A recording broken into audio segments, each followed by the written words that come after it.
Bonjour à tous, cette vidéo aujourd'hui est consacrée à un sujet un peu différent de ceux que je traite d'habitude. Ça fait partie d'une de mes deuxièmes passions et cette passion c'est l'horlogerie, les montres et l'horlogerie. C'est-à-dire que je répare des montres vintage, je les remets en état, enfin bon voilà, ce genre de choses. Je vais vous parler aujourd'hui plus précisément du monde aussi de l'horlogerie de luxe. Et c'est un sujet, comment dire, c'est un sujet un peu d'esbrouf, entouré d'un très bel écran de fumée que la plupart des gens, une majorité de gens, une écrasante majorité de gens sont loin d'imaginer et ignorent totalement. Alors c'est d'autant plus vrai pour l'horlogerie de luxe destinée à des gens très très riches qui bien souvent sont loin de connaître ces sujets-là, hormis leur placement en bourse et la rentabilité de leurs actions. J'imagine que ce sont des gens qui sont loin d'imaginer ce qu'on leur vend et la façon dont on leur vend. Alors, concrètement, ça c'est une montre, une Santos de chez Cartier que j'ai acheté il y a fort longtemps, il y a maintenant, je dirais 40, plus de 40 ans. Qui marche très bien depuis ce temps-là, et que voilà, comme toute montre à mouvement mécanique, se doit d'être révisée régulièrement. Alors j'avais fait faire une première révision. Alors cette montre, à l'époque, d'ailleurs, petite parenthèse, je l'avais achetée 5700 francs. C'est une montre aujourd'hui, dans sa version actuelle, qui vaut à peu près 7 ou 8 000 euros. No comment. J'avais fait faire une première révision à l'époque, j'y connaissais rien aux montres, hein. J'avais fait faire une première révision, peut-être 5 ou 6 ans, c'est préconisé tous les 5 ans, donc j'avais fait faire cette révision, donc il y a maintenant 32-33 ans. Jusqu'à très dernièrement, je n'y avais pas retouché et elle fonctionnait très bien. Et je m'étais toujours dit, le jour où elle aura besoin d'une révision, qu'est-ce que je vais faire? Je la révise moi-même ou je la donne à réviser. Alors le sujet et le problème avec des montres de marque, de luxe comme ça, c'est que bien évidemment, il est totalement impossible d'obtenir des pièces. C'est pas la peine d'aller chez Cartier, Rolex ou que sais-je en disant bonjour, j'ai démonté ma montre, est-ce que vous pourriez me vendre telle ou telle pièce? Ils vous mettent à la porte direct. Alors évidemment, quand il s'agit d'une montre, ce qui peut être, alors on n'est pas à l'abri, hein, un démontage, on n'est pas à l'abri d'avoir une pièce à changer, une pièce endommagée, et puis d'en abîmer une, hein, lors du montage ou du démontage, surtout le démontage. Et je pense notamment aux aiguilles. Les aiguilles, c'est toujours quand même quelque chose d'un peu délicat, et qui plus est, quand elles ont été montées et démontées plusieurs fois, en règle générale, il faut les changer parce qu'elles ne tiennent plus sur leur axe. Alors j'ai eu ce moment de flottement de me dire bon qu'est-ce que je fais? Je suis tout à fait capable de la réviser moi-même, c'est pas le souci, mais si j'ai le moindre problème, je risque d'être dans l'impasse. Alors j'ai pris la décision de ne pas faire cette révision moi-même et de la confier à Cartier. Alors Cartier a un service clientèle qui est tout à fait exceptionnel. C'est vraiment formidable. Ils prennent votre montre en charge, ils viennent la chercher chez vous. Les contacts qu'on a avec le service client sont extraordinaires. C'est vraiment du très bon service, et c'est vraiment haut de gamme. Donc jusque-là, j'étais très content du sujet. Alors, Cartier récupère ma montre, quelques jours se passent et il m'envoie un devis pour cette révision. Alors c'est là où le bas commence à blesser. Donc la révision, donc il me la facture. Il y a deux étapes dans le devis. Il y a une première étape qui sont les interventions nécessaires et des interventions optionnelles. Et là, donc je leur ai demandé moi une révision. Dans leurs interventions nécessaires, ils me comptabilisent le service complet, donc la révision du mouvement, pour un prix TTC de 600 euros. et le remplacement du bracelet pour 2280 € avec un geste commercial de 1140 €. Déjà, enfin, comment on peut, ça me fait penser un petit peu aux marchands de canapés. Bonjour monsieur, le canapé là il vaut 5 000, attendez je vais aller voir mon chef, je vais vous arranger le coup de 5 000 €, on repart avec à 1 500 €. Ça n'a aucun sens. Bref, toujours est-il que, bon voilà, le bracelet effectivement, la montre, mais le bracelet est encore très solide. Et puis, alors peut-être qu'un jour évidemment il cassera. Bah oui, peut-être. Mais enfin, pour l'instant, c'est pas le cas. Donc, total 1740 €. Et puis, en dessous, des interventions optionnelles. Ok, soit, passons. Et je lis les conditions. Les interventions nécessaires sont indispensables pour remettre votre création en état. Elles peuvent être intégralement acceptées ou refusées. Si vous n'acceptez pas ces interventions dans leur intégralité, votre création vous sera restituée selon vos instructions. Ah! C'est-à-dire que pour une révision, ils estiment que le bracelet est à changer. Alors, si je veux faire la révision, il faut que je change le bracelet. Si je n'accepte pas le remplacement du bracelet, ils ne font pas la révision, je me débrouille avec ma montre.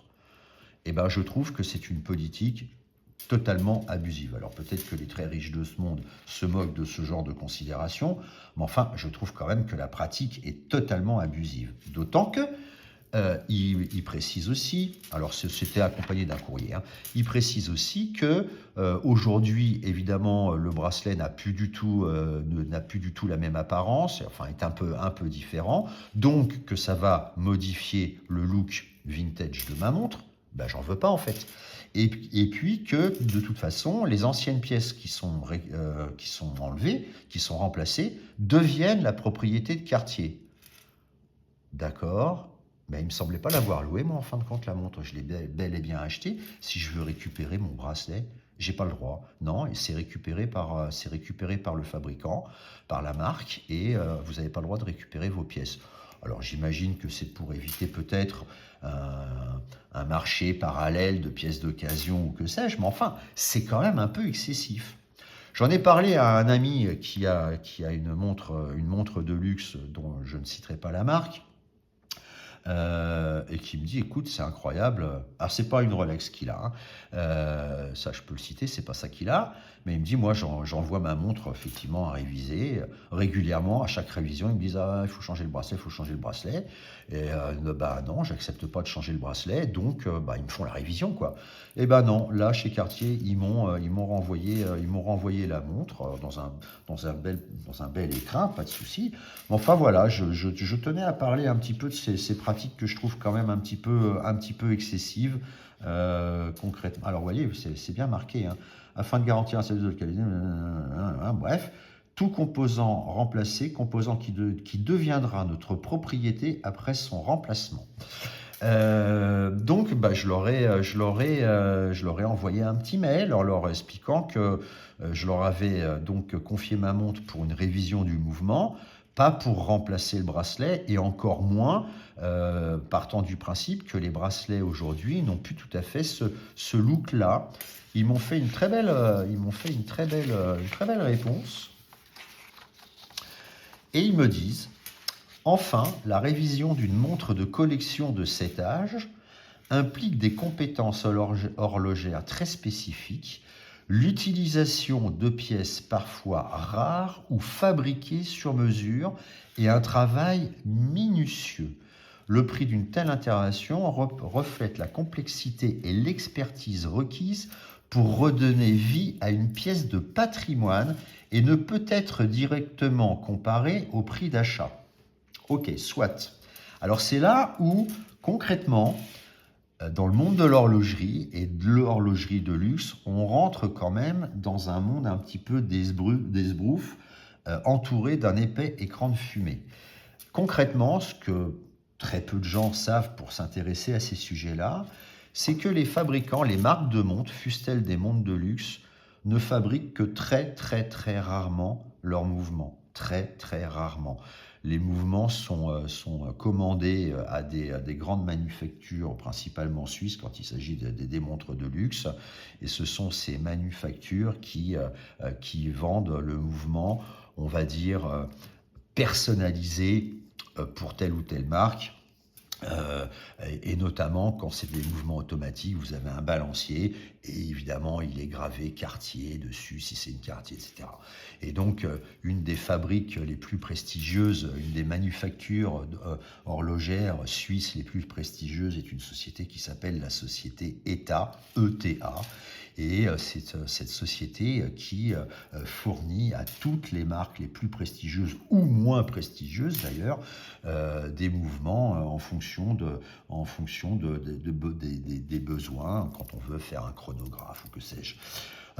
Et concrètement, dans cette montre-là, c'est un mouvement ETA 2671, c'est son petit nom de scène, qui est un mouvement très connu, qui existe depuis au moins 40 ans, clairement, si c'est pas plus, beaucoup plus, au moins 50 ans peut-être, qui est un mouvement qui est tout petit. La Santos est en carré, évidemment, quand on veut insérer dedans un mouvement qui, la plupart du temps, est rond, ça fait un petit diamètre.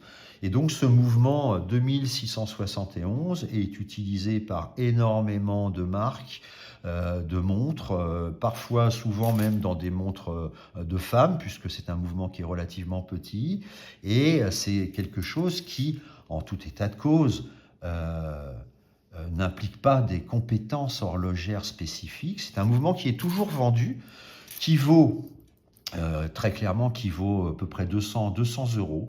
C'est-à-dire que alors on peut l'acheter, n'importe qui verra cette vidéo peut acheter demain un mouvement ETA 2671. Alors, il est possible parfois que les marques demandent une finition un peu plus optimisée des pièces, l'état de surface, les polis, etc., par rapport au mouvement, on va dire, standard. Il est possible que ce soit le cas, mais à défaut d'avoir les deux côte-côte, un ETA, un Cartier, il est difficile de juger, je n'irai pas m'avancer. C'est certain que sur un mouvement, il y aurait marqué ETA dessus, le balancier, et sur l'autre, il y a marqué Cartier, c'est sûr. C'est sûr, puisque de toute façon, j'ai fini par la réviser moi-même. Et ça s'est très bien passé, j'ai pas eu de soucis particuliers avec les aiguilles qui ne sont pas encore à changer. Donc voilà. Donc cette montre, son mouvement, c'est un mouvement ETA, qui est toujours fabriqué aujourd'hui, qui est toujours vendu aujourd'hui, qui vaut... Alors évidemment, je ne peux pas acheter le mouvement Cartier, ça c'est réservé à Cartier. Bon, enfin, ça n'a pas de sens. Si je devais changer le mouvement, j'achète le mouvement ETA, je récupère éventuellement le balancier de ce mouvement-là, je le remets dessus, et sauf à me rendre compte effectivement que dans un cas, les finitions sont peut-être légèrement supérieures, c'est exactement le même mouvement. Ça n'a absolument il n'y a absolument aucune différence. Alors évidemment, par rapport à des réponses comme ça, où on vous entoure ça de bolduc, la révision d'une montre de collection de 7 âges implique des compétences horlogères spécifiques, l'utilisation de pièces parfois rares ou fabriquées sur mesure. Je serais tenté de dire... faut arrêter de prendre les gens pour des gogoles. Si vous allez sur des sites horlogers spécialisés dans l'horlogerie, vous allez vous rendre compte qu'en faisant une recherche, toutes les pièces pour ce mouvement sont disponibles, on peut les acheter, il n'y a aucun problème. Le mouvement, on peut l'acheter. Évidemment, il faut savoir qu'en faire, bien évidemment. Mais enfin, ce que je veux dire, c'est que ce sont des produits qui sont en vente libre et qui sont accessibles à tout le monde. Donc, on est quand même loin d'une pièce de patrimoine comme il me l'évoque. Et on est encore plus loin d'une pièce de collection nécessitant parfois de refabriquer des pièces sur mesure. Le mouvement ETA 2671 est toujours vendu à ce jour, il est toujours fabriqué par ETA, toutes les pièces détachées sont disponibles, et comme c'est un mouvement, alors je vais même aller encore plus loin dans le sujet, comme c'est un mouvement qui aujourd'hui a de nombreuses dizaines d'années d'existence, il est tombé dans le domaine public. Et comme le brevet est tombé dans le domaine public, n'importe quelle manufacture est capable de reproduire ce mouvement et d'en faire ce qu'on appelle un clone. Et la Chine, qui est aujourd'hui, certaines manufactures horlogères sont les plus grosses manufactures horlogères dans le monde, bien devant Seiko, bien devant n'importe quelle marque que vous pourrez imaginer. Eh bien, ce sont des manufactures qui fabriquent des clones de tout un tas de mouvements, et un clone de 2671. Alors, évidemment, hein, il faut comparer tout ce qui est comparable. Entre un mouvement ETA à 200 € et un mouvement donc d'origine chinoise, d'une manufacture chinoise, qui va être vendu 50 ou 60 €, la finition du mouvement sera évidemment différente. Encore heureux qu'il y ait une différence. Mais pour régulièrement d'ailleurs travailler sur des clones de mouvements chinois, ce sont des mouvements qui sont d'un rapport qualité-prix vraiment formidable. Alors la qualité de finition est peut-être un petit peu moins belle, ok, d'accord, mais ce sont des mouvements qui fonctionnent admirablement bien, voilà. Sur ce genre de mouvement de grande série on va dire à bas prix, effectivement, quand on les achète, il est souhaitable de commencer par les démonter, de faire un service et notamment de faire un huilage précisément. Mais ceci étant fait, ce sont des mouvements qui fonctionnent vraiment parfaitement bien, et encore plus par rapport au prix où on les achète. Donc voilà, je trouve que, alors tout ça effectivement est un peu le reflet d'un monde d'esbroufs destiné à des gens très très fortunés qui ne s'intéressent pas à ce genre de sujet et qui marchent peut-être dans toutes ces combines-là. Il faut savoir que effectivement, hein, donc là on parle de ce mouvement-là, mais vous prenez des montres très connues, de marques très connues, quand il s'agit de montres chronographes, etc. Ce sont des mouvements ETA. Je pense notamment des mouvements qui ont été utilisés par Rolex, qui sont encore utilisés par Rolex, par toutes les marques de luxe, plus ou moins connus, plus ou moins réputés, mais alors notamment des chronographes. Il n'y en a pas tant que ça qui existent, et quand vous voyez une montre chère, chronographe mécanique, hein, je ne parle pas d'un mouvement à quartz, vous pouvez être absolument sûr que c'est un mouvement ETA qui est très très connu du monde de l'horlogerie, et c'est exactement le même que vous retrouvez dans toutes ces montres-là, hormis, une fois encore, comme je vous le dis, le balancier qui éventuellement est personnalisé au nom de la marque, et qui est en règle générale à la gravure de la marque. Voilà, donc je trouve que ça méritait quand même d'être évoqué, parce que m'imposer quelque part 1700 € pour juste une montre qui avait besoin d'une révision. Alors bien sûr, elle est plus neuve, hein, clairement. Elle a 40 ans, elle est plus neuve, mais je n'ai pas l'intention et puis surtout, j'ai peut-être pas les moyens, je n'ai pas les moyens d'acheter un bracelet à 1200 € pour cette montre-là, à l'instant où j'ai décidé de faire cette révision. Donc je trouve que c'est un petit peu abusif comme politique commerciale. Chacun y verra ce qu'il veut et pensera ce qu'il veut sur ce genre de sujet. À bientôt!